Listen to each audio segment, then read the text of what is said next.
25. Pada kesempatan kali ini saya akan menjelaskan mengenai rancangan saya, yaitu efektivitas ekstrak teh hijau dalam menghambat pembentukan radikal bebas pada sel kulit. Jadi, teh hijau itu sendiri itu dapat bermanfaat untuk menghambat radikal bebas. Nah, radikal bebas ini dapat disebabkan oleh faktor eksternal maupun internal. Faktor eksternal itu kayak sinar UV matahari, polusi, dan asap rokok. Sedangkan kalau internal itu bisa dari metabolisme dan peradangan. Nah, banyaknya polusi, asap rokok, hingga sering terpapar sinar UV dapat menyebabkan stres oksidatif. Stres oksidatif itu merupakan kondisi ketidakseimbangan antara radikal bebas dan antioksidan dan kemampuan tubuh dalam menetralkannya. Nah, kondisi ini dapat menyebabkan kerusakan sel, protein, dan DNA yang memicu penuaan dini hingga kanker dan diabetes. Maka dari itu, tujuan dari rancangan saya itu, yang pertama dapat mengetahui efektivitas suplementasi antioksidan ekstrak teh hijau dalam menetralkan radikal bebas, lalu dapat mengoptimalkan penggunaan kandungan EGCG pada daun teh hijau melalui proses maserasi. Dan yang ketiga, dapat memanfaatkan sifat antioksidan dan polifenol teh hijau untuk memproteksi sel kulit dari stres oksidatif dan mencegah penuaan dini. Nah, saya memilih teh hijau karena seperti yang saya jelaskan sebelumnya, dia dapat bermanfaat untuk menghambat radikal bebas dengan cara diminum atau dijadikan sebagai skincare. Nah, ekstrak teh hijau itu kaya akan antioksidan untuk mencegah kerusakan sel, meningkatkan metabolisme, dan melawan radikal bebas. Lalu ekstrak teh hijau biasanya dimanfaatkan dalam bentuk suplemen, produk kecantikan, minuman, hingga skincare. Nah, adapun bahan yang saya pakai, yang pertama itu ada zat aktif, yaitu ekstrak teh hijau 1%. Nah, kenapa saya pakai 1%? Karena dosis segini itu udah cukup efektif untuk mengklaim antioksidan. Nah, kalau pakainya kebanyakan, warna serumnya akan terlalu gelap, terus aromanya akan terlalu tajam, dan risiko iritasi juga bisa meningkat. Lalu ada pelarut, yaitu etanol 96%. 96% itu maksudnya ada 96 gram etanol dalam 100 ml larutan. Nah, kenapa saya gunakan sebanyak 96%? Karena konsentrasi segini itu adalah konsentrasi pelarut universal yang paling optimal untuk menarik senyawa polifenol dan sel daun teh. Lalu, saya gunakan basis serum ada santan gam, gliserin, dan pengawet. Santan gam sendiri saya pakai di konsentrasi 1% karena santan gam itu merupakan polimer yang sangat kuat.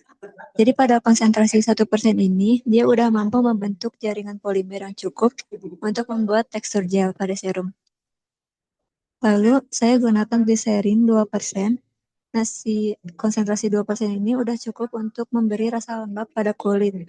Karena kalau konsentrasinya terlalu tinggi, serum itu bisa terasa lengket. Lalu saya gunakan juga pengawet 1%. Pengawet itu kan tujuannya untuk menahan pertumbuhan mikroba. Mikroba itu kayak bakteri dan jamur. Nah, bahan itu bekerja dengan merusak dinding sel bakteri atau menghentikan reproduksi mereka. Maka dari itu serumnya tetap steril.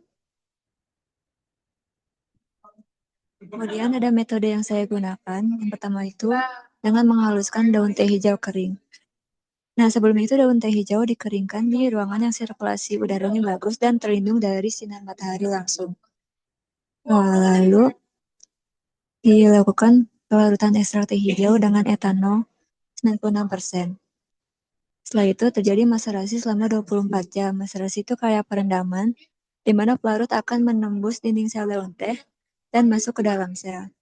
Nah, di dalam sel, pelarut itu akan melarutkan zat aktif pada teh hijau, yaitu EGCG dan polifenol. Lalu, di sini itu suhu dijaga supaya tidak panas. Setelah itu, cairan disaring dan pelarut diuapkan pada suhu rendah, yaitu sekitar 40 derajat Celcius sampai 50 derajat Celcius. Setelah itu didapatkan ekstrak yang kental, lalu ekstrak kental yang didapat itu dicampur ke dalam basis serum. Lalu, ada prinsip sains yang pertama itu, di sini terjadi reaksi redox. Jadi mekanismenya adalah si EGCG itu akan menstabilkan radikal bebas dengan mendonorkan satu atom hidrogen dari gugus hidroksilnya, sehingga radikal tersebut tidak lagi reaktif dan tidak akan merusak sel kulit. Lalu di sini juga RH-nya jadi stabil karena menerima donor atom hidrogen. Yang kedua ada kelarutan. Jadi singkatnya tuh kan senyawa polar akan larut dalam senyawa polar lagi.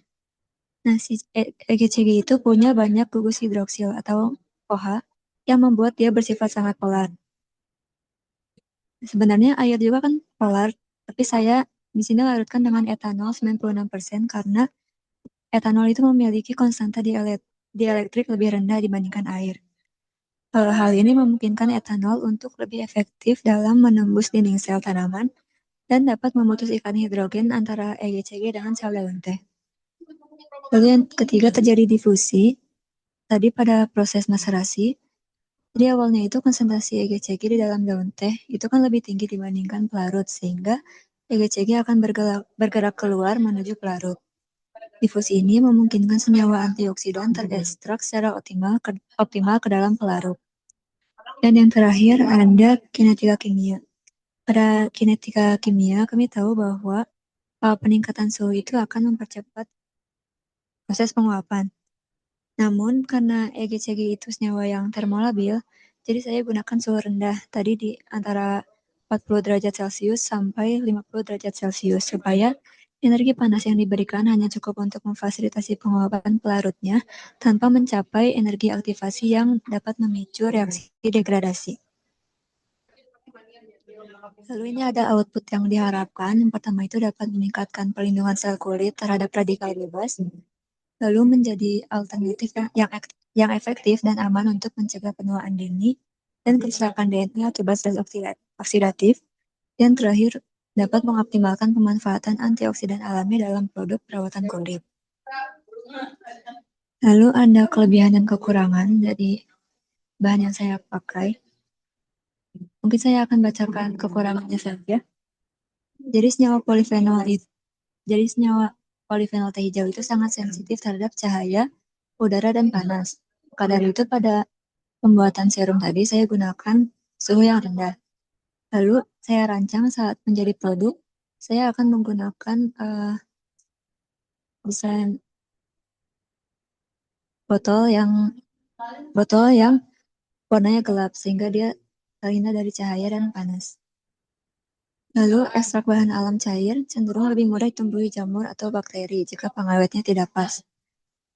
Lalu yang ketiga, seiring berjalannya waktu, serum teh hijau itu sering berubah menjadi kecoklatan karena adanya proses oksidasi alami dari teh hijau itu sendiri. Dan yang terakhir, sulit memastikan kadar EGCG yang sama persis di setiap kali panen daun teh. Hal ini dapat dicegah dengan menggunakan daun teh dari satu perkebunan yang sama dan menentukan umur petik yang sama. Dan ini referensi yang saya gunakan. Terima kasih. Apakah ada pertanyaan? Terima kasih. Apakah ada pertanyaan? Satu pertanyaan. Permisi, Mbak. Oke, Birgita, silakan. Saya mau bertanya ke presenter untuk teh hijau yang digunakan itu apapun ada kriteria khusus teh hijau yang seperti apa atau bisa semua jenis. Makasih. Oke, teh hijau yang digunakan itu pastinya yang segar, yang tidak kering. Tapi nanti akan dikeringkan secara terkontrol. Jadi pengeringan ini untuk menurunkan kadar air. Nah, hal ini itu penting agar saat proses ekstraksi, pelarut dapat menarik EGCG secara maksimal tanpa gangguan kontaminasi dari mikroba. Apakah terjawab? Ya, makasih. Oke. Kedai lucu. Lucunya kedai gini. Lucunya kedai gini.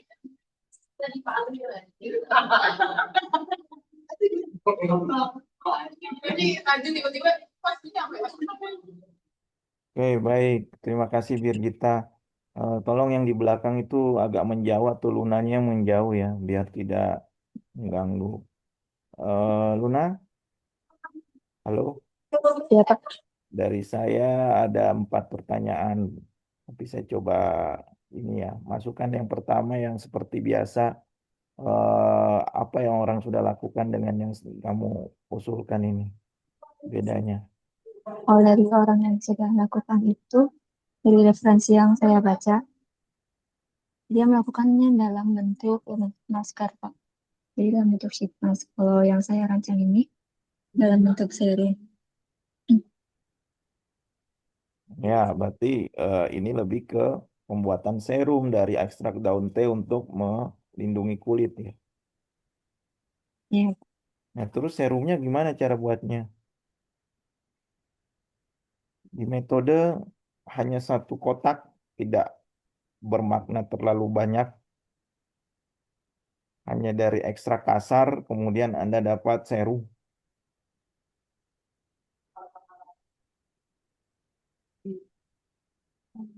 buatan serumnya dari ini Pak, pelarut menggunakan etanol. Terus setelah itu Nah, di metode itu loh, di metode kan nggak ada masalah pembuatan serumnya kan, cuman yang paling bawah aja. Apa dari ekstrak kasar itu langsung jadi basis serum? dari ekstrak yang kenal itu dicampurkan dengan basis serum itu di santan gam, gliserin dan pengawet Pak. Langsung ditaruh di situ. Ya, Kemudian melindungi kulit dalam hal apa? Luka. di kulit dari salah satunya dari sinar UV Pak. Ya, karena kulit itu kan lindunginya bisa 4, bisa iritasi, bisa luka, bisa apa, apa namanya, lembab, ya, bisa juga dari segi apa, jaga ini ya, menjaga awet di kulitnya ya, biar tidak terkelupas. Nah, kira-kira yang mana? Kalau dari sinar UV kan berarti harus ada prinsip sains yang di mana ada sinar UV, dia mencegah sinar UV itu kan.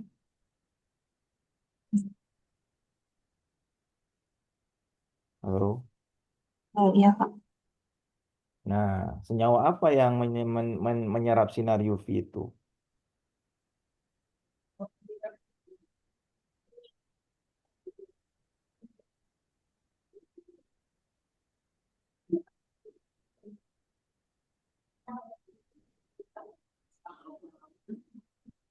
Sebenarnya dari bahan alaminya dari hijau itu sendiri dia mengandung sedikit dan polifenol yang eh, kaya akan antioksidan. Jadi dia bisa apa melindungi kulit dari radikal bebas dan sinar UV. Pak. Ya, jadinya harusnya di latar belakang itu bilang bahwa ekstrak kain hijau tuh ada beberapa antioksidan, ini. Fungsinya melindungi kulit dari segi mengatasi sinar UV. Coba lihat tujuanmu. Kejawab nggak tujuanmu? Ini yang saya bilang selalu ke semuanya ya. Jangan cuma langsung harus buat produk, tapi prosesnya itu tidak bisa dipertanggungjawabkan. Bagaimana efektivitas suplementasi antioksidan? Bagaimana mengoptimalkan penggunaan kandungan ini untuk kok jadinya ke metode terus untuk penuaan dini ini malah penuaan dini proteksi kulit kan jadinya. Ambil salah satu aja ya. Ya Baik, tolong dilihat tujuan yang lebih jelasnya ini untuk apa, apa yang spesifik untuk diambil, masuk prinsip sainsnya. Ini seharusnya masuk ada 3 prinsip sainsnya apa? Prinsip pertama adalah bagaimana dia bisa menyerap UV. Kan ada delokalisasi elektron pada senyawa organik yang memiliki ikatan rangkap kalau dia menyerap UV.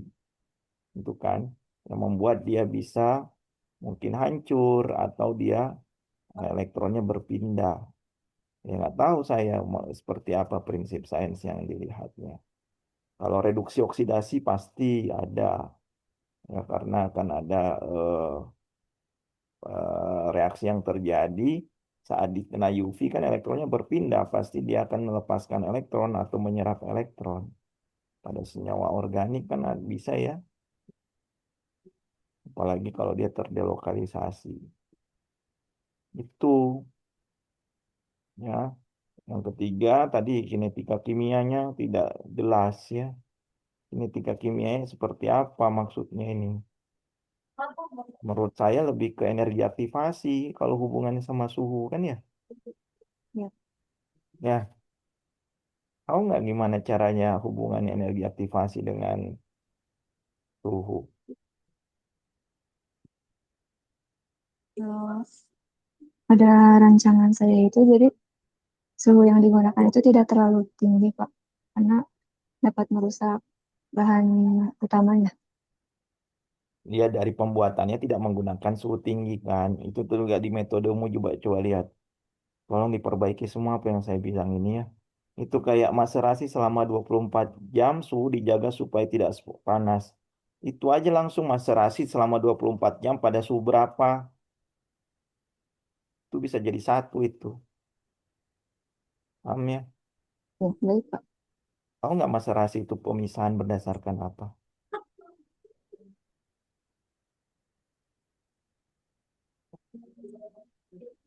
Gimana, Pak?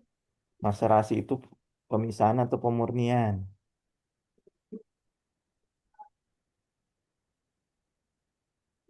Pemisahan ya. Biasanya untuk melarutkan senyawa ekstrak tertentu.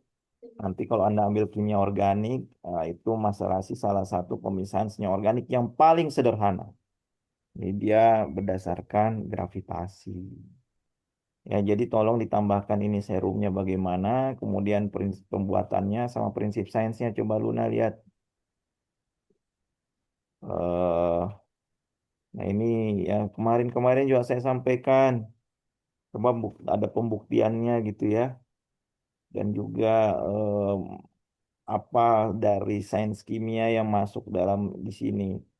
Jangan cuman suhu rendah, oh kinetika kelarutan, oh ada like dissolved light. Ya, nanti kalau saya minta pakai yang lain, kenapa metanol? Kenapa nggak pakai metanol atau asetonitril?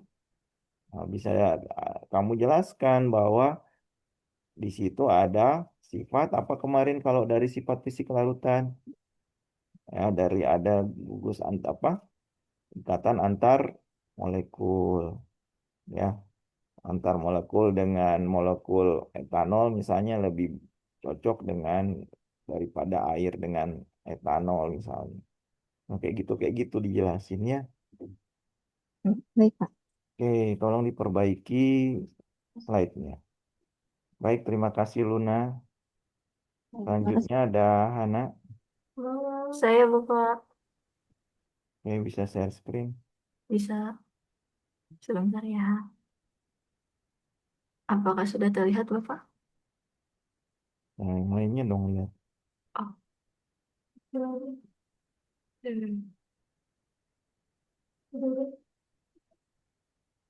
Udah.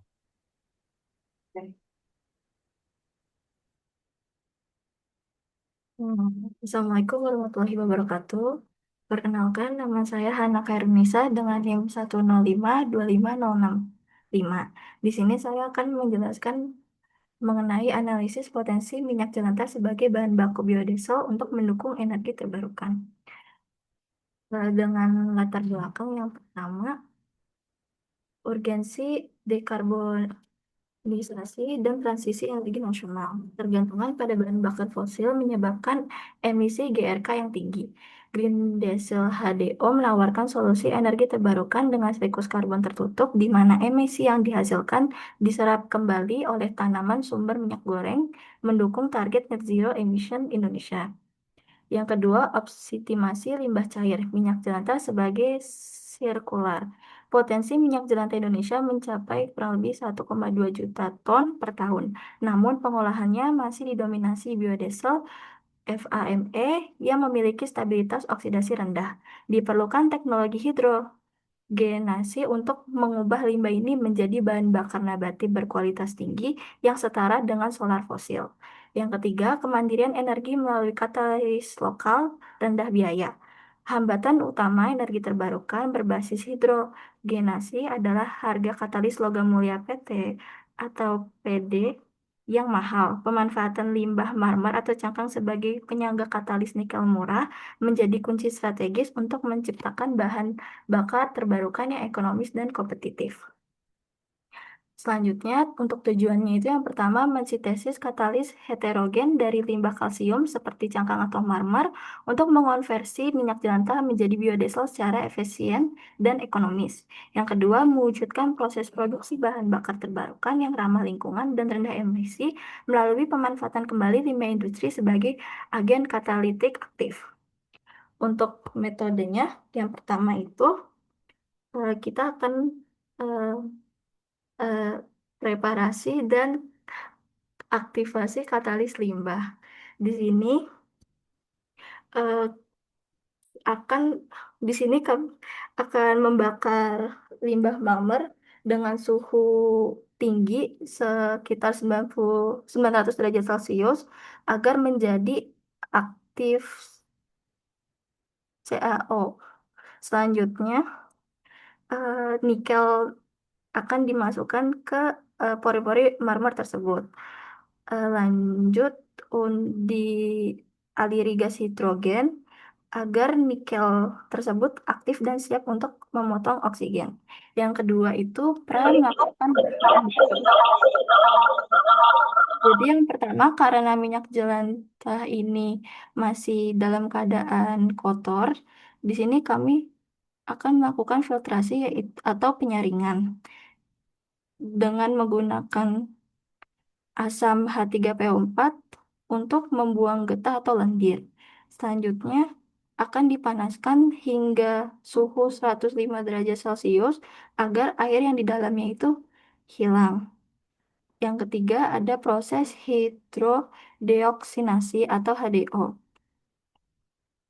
Di sini minyak dan katalis akan dimasukkan ke dalam tabung reaktor, lalu ditembakkan oleh gas hidrogen H2 dengan tekanan tinggi dan suhu panas. Lalu dapat dihasilkan oksigen di minyak tersebut dapat terhilang dan berubah menjadi hidrokarbon dan air. Yang keempat ada karakterisasi atau uji performa. Di sini akan melakukan pengujian, yaitu uji kualitas dengan menteteskan angka setana, viskositas, dan lain-lain.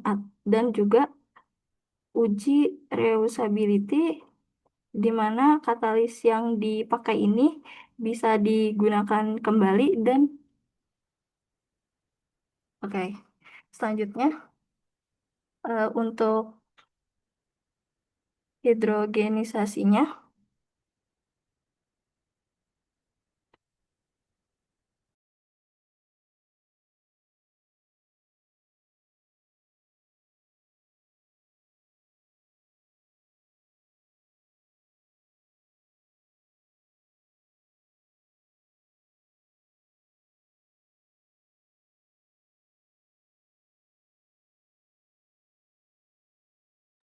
Hilang suaranya, Nak. ya maaf Bapak, internetnya.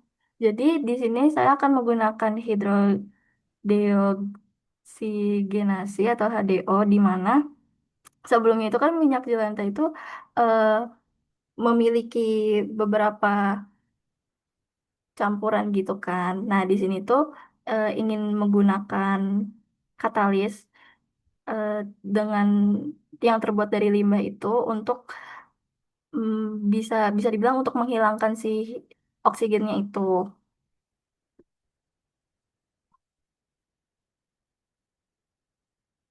Oke. Jadi hidrodeoksinasi atau pemutusan rantai oksigen yang terkontrol ini dengan menggunakan katalis Ni atau limbah marmer dan gas H2 yang bertujuan untuk mencabut atom oksigen dari struktur minyak jelantah tanpa merusak rantai karbon utamanya. Nah, reaksi kimia utamanya itu dari minyak jelantah ditambah H2 ditambah dengan katalis limbah menjadi alkanat solar dengan dan juga H2O. Hasilnya, hidrogen aktif hasil aktivasi katalis akan menyerang sisi oksigen yang lebih elektronegatif, melepaskannya sebagai uap air H2O dan mengubah trigliserida menjadi alkana dengan angka setana yang tinggi. Energi katalis biofisional. Nah, support dari CaO dari marmer ini berperan sebagai situs basa teraktivasi yang memiliki afinitas tinggi terhadap gugus karboksil. Sifat basa ini mencegah pembentukan deposit karbon pada permukaan katalis. Aktif metal nikel berfungsi sebagai pusat adsorpsi disosiatif gas hidrogen atom menjadi atom hidrogen aktif yang siap menyerang ikatan CO. Yang kedua itu mekanisme molekuler HDO. Nah, secara termodinamika, reaksi ini memutuskan ikatan oksigen tanpa memotong rangkaian karbon utama. Hidrogenasi itu naturasi ikatan rangkap pada rantaian asam lemak tak jenuh menjadi jenuh. Yang kedua, hidrogenolisis ikatan CO. Atom hidrogen reaktif menyerang ikatan ester atau karboksil.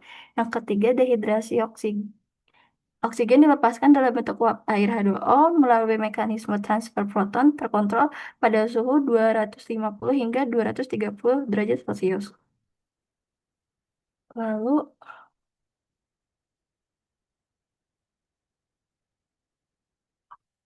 untuk output yang diberikan yaitu data kuantitatif, yield konservatif trigliserida menjadi fraksi hidrokarbon jenuh C15, C18 mencapai minimal 90% berdasarkan analisis GSMS memastikan efisiensi produk yang tinggi. Selanjutnya ada efisiensi energi. Peningkatan angka acetana hingga mencapai lebih dari 60 melampaui standar Pertamina Dex menjamin pembakaran mesin yang lebih sempurna, suara mesin lebih halus, dan emisi gas buang yang lebih rendah. Selanjutnya, kualitas produk. Kandungan oksigenat 0% menghasilkan bahan bakar yang memiliki stabilitas oksidasi tinggi, tidak mudah tengik, non-korosif terhadap tangki mesin, dan bersifat doped fuel, siap digunakan 100% tanpa perlu modifikasi mesin. Untuk kelebihannya itu yang pertama, kualitas bahan bakar unggul, produk berupa alkana murni memiliki stabilitas oksidasi yang jauh lebih baik dibanding biodiesel FAME biasa. Yang kedua, efisiensi katalitik, pemakaian limbah marmer CaO sebagai penyangga nikel mampu menekan biaya produksi katalis hingga 50% dibandingkan katalis komersial. Yang ketiga, sifat drop-in fuel dapat digunakan 100% langsung ke mesin diesel modern tanpa perlu campuran atau modifikasi mesin. Kekurangannya dari ini adalah yang pertama kondisi operasi ekstrim membutuhkan suhu 250 sampai 100 250 hingga 350 derajat Celcius dan tekanan gas hidrogen yang cukup tinggi, sehingga memerlukan material reaktor yang tahan tekanan. Yang kedua, manajemen gas hidrogen diperlukan sistem pengamanan ekstra karena penggunaan gas hidrogen H2 yang bersifat sangat mudah terbakar. Yang ketiga, sensitivitas katalis. Meskipun murah, katalis nikel dari limbah rentan terhadap deaktivasi hingga jika minyak jelantah masih mengandung kadar air atau pengotor logam yang terlalu tinggi. Sekian, terima kasih. Baik, terima kasih Ana. Sulit ya jelasinnya. Iya, maaf Bapak. Silakan pertanyaannya Julois. Permisi, izin bertanya. Tadi kan katanya pakai limbah marmer buat katalisnya ya. Terus Iya, lalu udah dijelasin kalau soalnya limbah marmer nih lebih ekonomis dibandingkan yang biasa kan. iya. Nah, kalau soalnya dari sisi keefektifan atau keberlangsungan pas prosesnya itu tuh lebih baik atau enggak dibandingkan pakai katalis biasa. Itu aja sih. Thank you. Menurut penelitian yang udah aku baca itu untuk semuanya itu sama-sama eh, baik. Cuman perbedaannya itu di katalisnya aja sih. Apakah menjawab?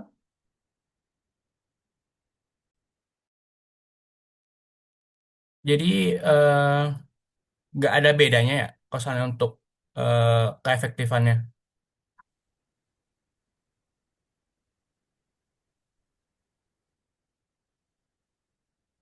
Kalau dari yang aku baca itu eh, kak, keaktivitasnya itu sama aja sih.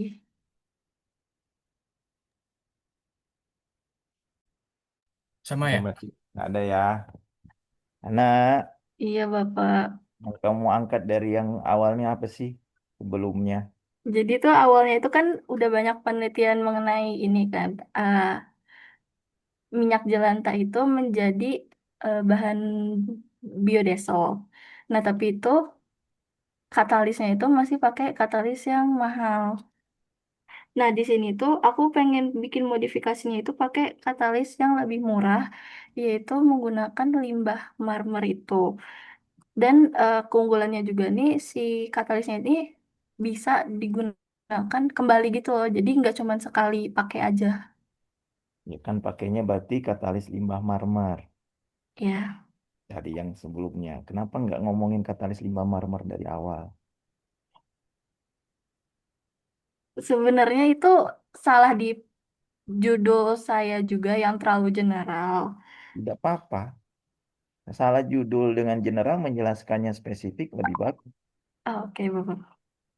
Ya, Iya, karena saya lihat ini satu riset sepertinya dan apa menjelaskan seluruhnya gitu ya, seluruh kegiatan yang dilakukan dalam biodiesel. Katalisnya cuma sedikit tuh, cuma tambahin di mana gitu coba tadi lihat. Nah ini katalisnya saya tanya dulu, prinsip sainsnya apa kamu tadi ngomong? pakai Proses hidrodeoksigenasi. ini kan, semuanya sama orang mengerjakan kan, cuma bedanya adalah katalisnya di situ kan, Oke, ya enggak? iya. Jadi ngomonginnya bagaimana katalis ini berfungsi. Ini saya tanya dulu, yang sederhana. Sudah belajar kan? Ini katalis homogen atau heterogen? Heterogen. Kenapa? Karena dia itu sebagai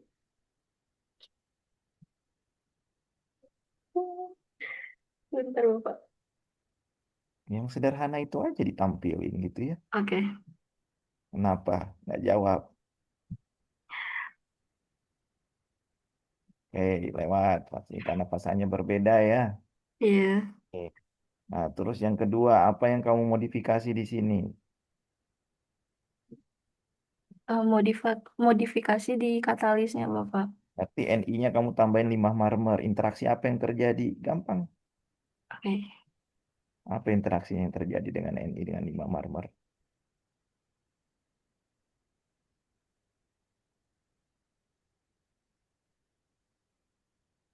Elektrostatik, hidrogen.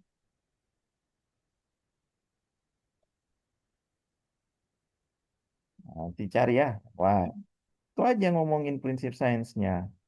Di kalau Oke. biodiesel ini ngomongin biodieselnya. Orang pasti ngerjain ini kalau biodiesel. Ya. Yang ketiga, kalau ngomongin katalisnya tadi, apa namanya? Coba lihat, lanjut. Nah, dia jadi berapa langkah? Udah belajar kan kinetika? Nah, Sudah ada Bapak. mekanisme kan? Ada Iya. berapa zat antara? Terus dari zat antara itu berapa yang bisa dengan katalis? Nah, katalis itu kalau di kinetika dihasilkan kembali atau diberikan hanya habis di tengah-tengah tahapan reaksi elementer.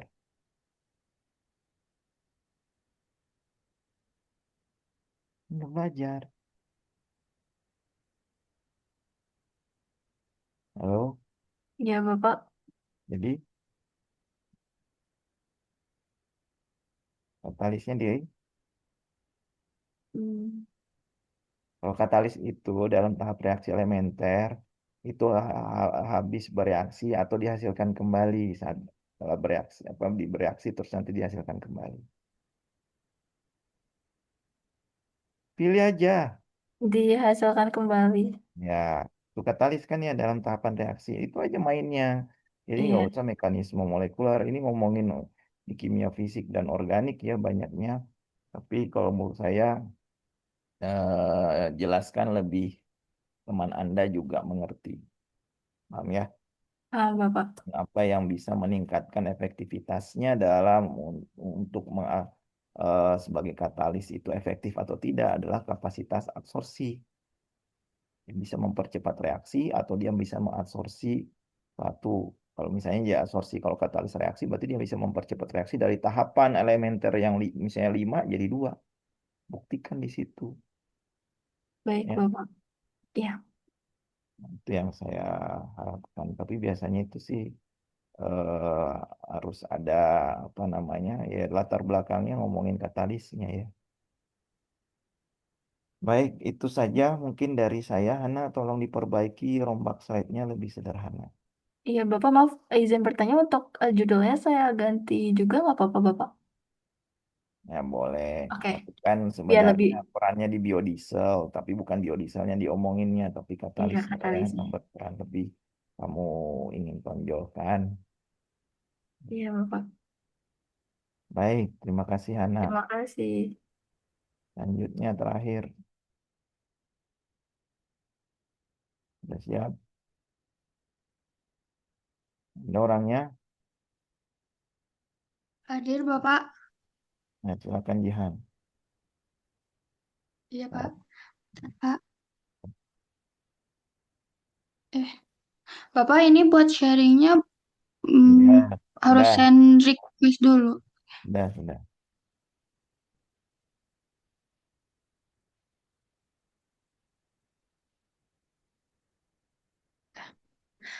Baik, Assalamualaikum warahmatullahi wabarakatuh. Perkenalkan saya Jihan Afifah dengan NIM 105 25101 ingin menjelaskan tentang pemanfaatan saripati kentang dalam pembuatan kemasan biodegradable untuk produk makanan dan minuman. Hal ini diambil dari latar belakang dengan adanya peningkatan konsumsi plastik yang berbasis pada petrokimia dalam industri makanan dan minuman telah menyebabkan permasalahan lingkungan. Nah, maka yang lebih serius akibat sifatnya yang sulit terurai. Maka dari itu, kondisi ini mendorong dalam pembangunan material yang ramah lingkungan berdasarkan sumber daya alam. Contohnya yaitu saripati kentang atau Solanum tuberosum. Terus tujuan dari ini yaitu merancang formula plastik biodegradable yang mengandung saripati kentang, gliserol, kitosan, serta bahan alami lainnya dan menghasilkan material plastik yang biodegradable yang artinya dapat diuraikan oleh mikroorganisme tanah menjadi air dan karbon dioksida dalam waktu singkat sehingga tidak mencemari lingkungan.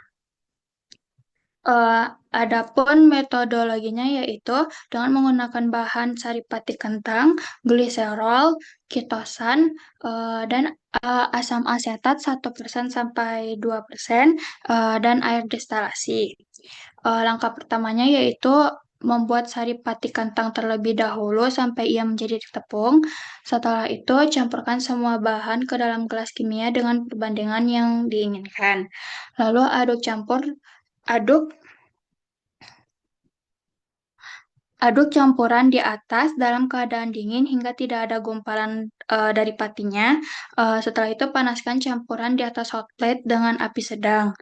Aduk terus secara konstan agar panas merata, lalu jaga suhu agar tidak mendidih secara ekstrim. Saat suhu mencapai sekitar 85 derajat Celcius, larutan akan berubah dari keruh menjadi bening transparan dan teksturnya mengental seperti gel. Lalu siapkan cetakan yang permukaannya benar-benar rata, tuangkan larutan gel selagi panas ke atas cetakan tersebut. Lalu goyangkan cetakannya secara perlahan agar ketebalannya itu seragam. Setelah itu, masukkan cetakan ke dalam oven dengan suhu rendah dari jangka 50 derajat Celcius sampai 60 derajat Celcius selama 24 jam. Namun, jika tidak Jika tidak ada oven, bisa juga dikeringkan di suhu ruang dalam kurun waktu 2 sampai 3 hari. Lalu ada juga prinsip sains pada pembuatan ini, yaitu di mana ketosan itu merupakan jenis yang tidak bisa larut di dalam air murni. Nah, makanya ia dibutuhkan asam asetat untuk melarutkannya. Yang karena dapat terjadi protonasi pada gugus amina atau NH2, di mana RNH2 ditambah CH3COOH ini akan menghasilkan NH3+ dan CH3COO-, di mana ketosan ini bermuatan positif yang memungkinkan berinteraksi dengan rantai pati. Setelah itu, gugus hidroksil atau OH- pada pati berikatan dengan gugus amina NH2 atau NH3+ pada ketosan. Di mana pati OH plus ketosan NH2 akan menghasilkan pati OH HN ketosan. Di mana interaksi ini juga menciptakan matriks polimer komposit yang lebih rapat, sehingga semakin banyaknya ketosan, semakin banyak jembatan hidrogen yang terbentuk, sehingga plastik tersebut bisa menjadi lebih kuat. Lalu ada penambahan gliserol C3H8O3 yang memiliki 3 gugus hidroksil yang akan menyisip di antara rantai amilosa pati. Di mana saat plastik berada di tanah, enzim amilase tersebut di mana gliserol tersebut dulu ia memutuskan ikatan hidrogen internal antara rantai pati yang kaku dan menggantinya dengan ikatan antara pati gliserol. Nah, lalu saat plastik ini berada di tanah, enzim amilase dari mikroba dapat memutus ikatan glikosidik pada pati melalui hidrolisis, di mana C6H10O5 ditambah dengan H2O dibantu oleh enzim akan menghasilkan glukosa, yang dimana glukosa tersebut akan dioksidasi oleh mikroba menjadi energi. Lalu pada sari pati kentang juga terdapat 2 jenis molekul polisakarida, yaitu amilosa dan amilopektin. Di mana saat pati dipanaskan di dalam air tersebut, butiran pati kan membengkak dan pecah. Air meresap masuk ke dalam butiran tersebut. Nah, menghasilkan rantai polimer yang tadinya teratur menjadi acak dan membentuk gel yang kental. Lalu, adapun output dari pemanfaatan sari pati kantang ini yaitu berupa plastik yang lebih tahan lama, terus memiliki struktur yang kokoh, dapat larut dalam air dan terurai di dalam tanah juga, terus dapat juga aman untuk dikonsumsi dan bebas dari bakteri maupun bahan kimia yang berbahaya. Lalu adapun kekurangan dan kelebihan dari riset ini yaitu di mana kekurangannya mungkin pada pembuatan ini tuh butuh melakukan penelitian yang cukup rumit, terus biaya yang digunakan juga cukup mahal, lalu eh, eh, lalu membutuhkan kompetensi dengan sumber pangan. Eh, kalau dan ini referensi yang saya gunakan. Terima kasih. Baik, terima kasih. Ya, slide-nya nggak kimia doang, isinya ada fisikanya ya. Jihan, ada pertanyaan untuk Jihan? Iya, Pak. Ada yang nanya nggak? Nggak ada yang nanya sama Jihan. Alhamdulillah. Nggak, alhamdulillah. Nilainya jadi kurang. Eh, Nggak, nggak ada yang nanya jangan, ya? Pak. Oke, baik. Kalau dari saya, eh, apa namanya, ini saripati kentang untuk buat bioplastik ya. Iya, Pak. Nah, saripati kentang itu isinya apa aja? Karbohidrat kan? Iya, Pak. Nah, ada amilopektin, ada apa lagi? Amilosa ya. Semua dia Iya. oligosakarida. Dia rantainya panjang. Ya, Iya, betul kan? iya Pak. Nah, bedanya dengan menggunakan sari yang lain apa sih? Eh, Kalau dari riset yang saya baca, kalau menggunakan sari yang lain itu tuh dia kurang kuat gitu loh Pak. Struktur sari patinya tuh dibandingkan dengan sari pati kentang. Terus karena sari pati kentang nih memiliki struktur amilosa sama amilopektin, makanya dia tuh juga bertambah lebih kuat. Ditambah di sini Jihan juga nambahin kitosan yang berfungsi untuk memperkuat fisik dari plastiknya tersebut. Yang sudah melakukan ini. Uh, Udah Pak, tapi yang Jihan baca itu dia tidak menambahkan kitosan, dia hanya menambahkan gliserol. Iya, untuk lebih plastiknya lebih eh elastis. Slide-mu ini terlalu banyak tulisan ya, gambarnya tidak berguna di kanan kiri. Harusnya gambarnya itu harusnya mengacu ke kontennya. Jadi ini kalau misalnya RNH2 ditambah CH3COH menjadi NH3 plus dan CH3CO min. Nah, ini reaksi penetralan atau bukan? Mm-mm. Iya. Berarti asam asetat ini menetralkan sifat kebasaan dari amina. Kitosan. Iya, dari amina. Nah, tapi di sini kan asam asetat asam lemah. NH2 Iya. basa lemah. eh. Mungkin nggak dia membuat penyangga buffer. Hmm,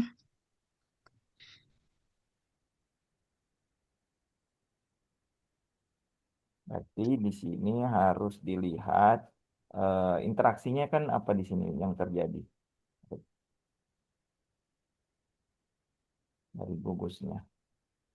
Dia interaksi apa kitosan dengan hati.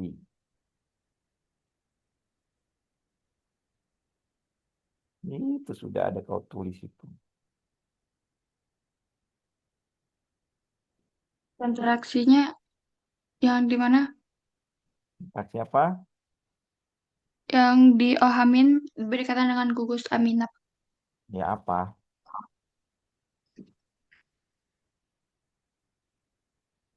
Ntar molekul. Iya. Ya apa? eh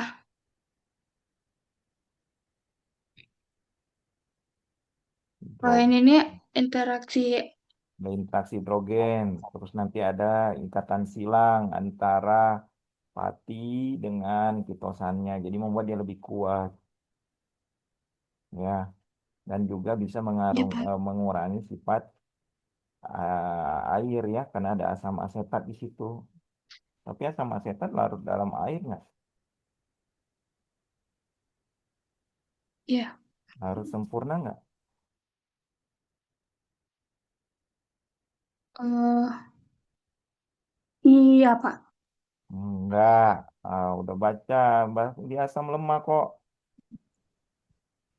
Asam lemah nggak larut sempurna dalam air. Jadi dia keseimbangan. Ya. Amina juga ini adalah asam lemah, basa lemah. Ini juga ada keseimbangan. Tapi untuk mengurangi kadar airnya, dia harus pada pH tertentu dijaga. Ya, halo. Jadi kalau misalnya prinsip sainsnya ada ikatan antar molekul, asam basa, masukin sini. Ya. Terakhir dari saya, kekurangan dari ini apa sih biasanya biodegradable? Apa bio? Biasanya tuh kekurangannya tuh kan eh dia kan dari bahan alami ya, Pak. Nah, itu tuh kan apa sih namanya mudah terkontaminasi oleh bakteri-bakteri gitu. Jadi mungkin dia kurang tahan lama tuh, Pak. Ya, dia jadi susah untuk stabil ya, jadi Iya, tahan lama. Ya kuat-kuat, habis itu udah kalau mau ini juga harus ditambahkan komposisinya yang baik. Yang mana yang baik biar tidak biar dia tahan lama. Kalau kentang terlalu banyak pasti lebih busuk, lebih cepat kan? Nah, kalau iya, ketosis lebih banyak gimana? Nah, itu tolong ditambahkan di sini ya. Nah, kalau baik kasih Pak. aja keterangan dengan adanya ketosan, maka mungkin interaksi antar hidrogen ini dan lebih lama dari segi eh, terdegradasinya gitu ya. Dan slide-nya tolong Iya Pak. diganti, jangan terlalu banyak gambar yang tidak penting. Oke, Oke, oke Pak. terima kasih Jihan. Untuk Terima semua kasih Pak. tolong dievaluasi lagi untuk yang selanjutnya akan presentasi untuk bisa lebih baik.